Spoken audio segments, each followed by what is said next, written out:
l'autonomie des universités 10 ans après. Ici, à l'université Paul Valéry Montpellier 3, il semble que le bilan de l'autonomie soit pour le moins contrasté.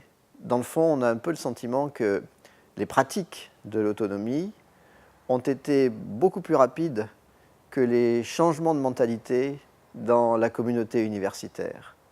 Nos institutions se sont adaptées, nos instances de pilotage ont été davantage professionnalisées qu'elles ne l'étaient dans le passé. Ça, c'est un gain indubitable de l'autonomie.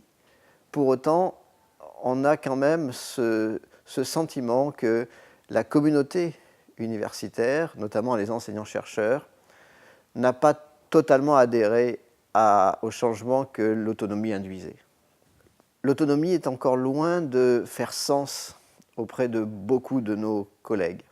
Peut-être parce que pour beaucoup d'entre eux, l'essentiel reste un attachement disciplinaire avant un attachement à l'établissement, notamment dans les universités de lettres, sciences humaines, sciences sociales, arts, comme les Paul Valéry Montpellier 3.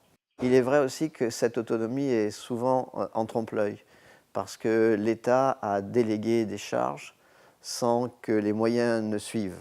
Et cela a été très rapidement perçu par l'ensemble des usagers de l'université. L'adhésion aurait été plus grande, assurément, si les nouvelles règles du jeu avaient été accompagnées d'un rééquilibrage entre les établissements, ce qui n'a pas été le cas, loin s'en faut. On a un peu le sentiment que l'État nous a dit on largue les amarres, allez-y, naviguez au grand large, mais que certains ont eu leur catamaran financé et d'autres sont restés avec un pitalugue au port. Et c'est une des raisons pour lesquelles l'autonomie n'est pas nécessairement un mot qui emporte l'adhésion dans les communautés universitaires.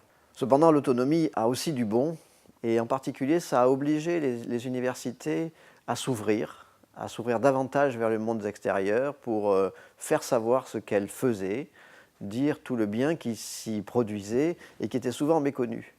Parce que nous sommes obligés de travailler avec notre environnement, nous avons ainsi été conduits à le rencontrer, à multiplier les échanges, les partenariats.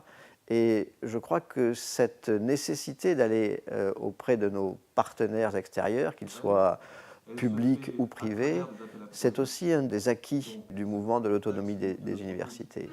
À nous de valoriser peut-être encore mieux que nous ne le faisons tout ce potentiel.